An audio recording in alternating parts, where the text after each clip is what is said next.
Welcome to the Jill on Money Show. It is Saturday, March 19th, and we are here to try to take the mystery out of your financial life. You know how we do that? This is how we do it. We actually encourage you to ask us your financial questions.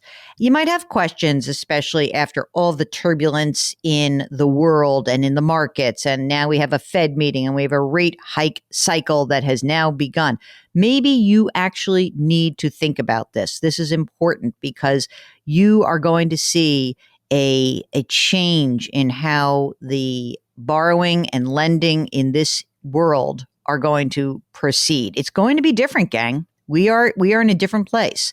You know, Mark, I looked this up. The last time we had a rate hike cycle was 2015, December 2015 to December 2018. We got 9 quarter-point increases, and we landed at 2.25% in the Fed funds rate. Also, I looked this up. At the time when 2018, we had growth was 2.9% in 2018 when that last rate hike occurred.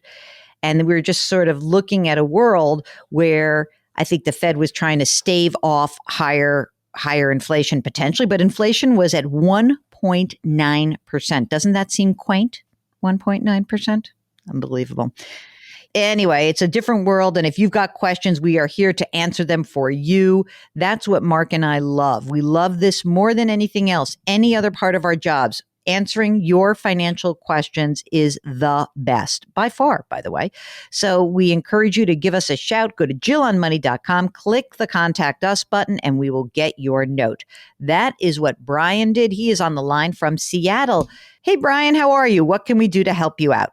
I'm trying to decide if it still makes sense for me to buy disability insurance. Tell me a little bit about yourself. Okay, I'm 53, married. My wife works full-time. I've got 2 teenagers. I've been self-employed most of my professional life, and therefore buying disability insurance. Which, just so everybody knows, I mean, disability insurance is insuring against something bad happening to you so that you wouldn't be able to perform your job. And it's expensive. I mean, a lot of people get this as a corporate benefit. But Brian, I know that when I was self-employed, I was like, wow, this is a big benefit to pay for on your own, right? Yeah, I'm paying about $7,000 a year, which has own occupation coverage and also what's called a refund of premium feature. Okay, so the reason why that's important for anyone who's self-employed, own occupation means the insurance company is saying, we will insure against something bad happening to you that would prevent you from doing your own occupation versus a different kind of disability which covers any occupation. So, Brian, what do you do for a living? I'm a composer. Oh, interesting.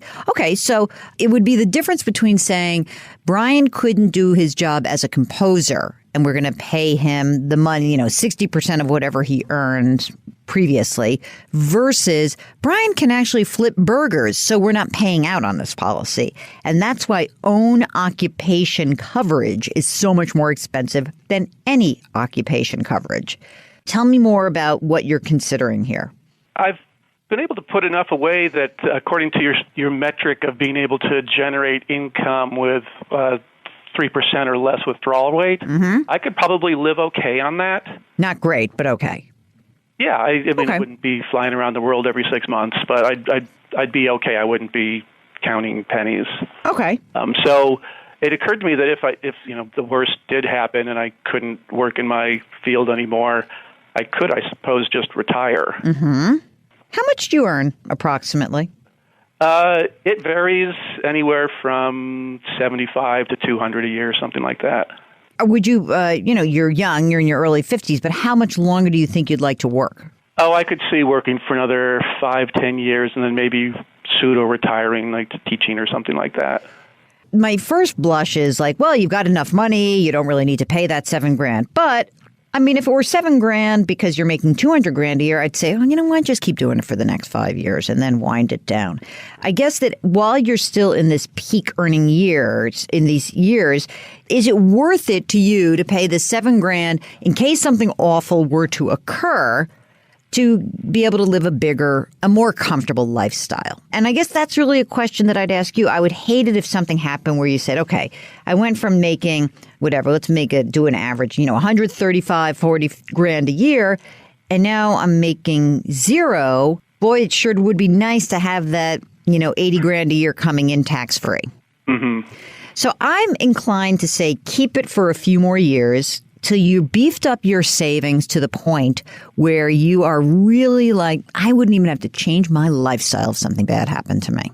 Right. I feel like you're a few years away from making the decision to dump it, but you're not there yet. And I know that it's one of those weird things about insurance, like, darn it, I didn't become disabled this year. No, you're not saying that. You're saying... Yeah, I'm totally happy that I pay the money and don't have to use it. That's right. So I think that just a few more years, let's get you to, 55, 56. Let's get you there. Let's get a few more dollars in the bank. I think you'll be in a better place to make that decision. But I think keep it for a few more years. Okay, if you've got financial questions, we want to answer them. Just go to JillOnMoney.com, click the Contact Us button, and you'll be able to complete the form, ask your question. Very easy, right? Don't forget to let us know if you'd like to come on the air. And also, please sign up for our free weekly newsletter. Every single Friday, Mark puts together some really interesting stuff, so I encourage you to check that out. As always, we remind you to put your hands metaphorically on someone's back. Grit, growth, grace. Thank you for listening. We'll talk to you tomorrow.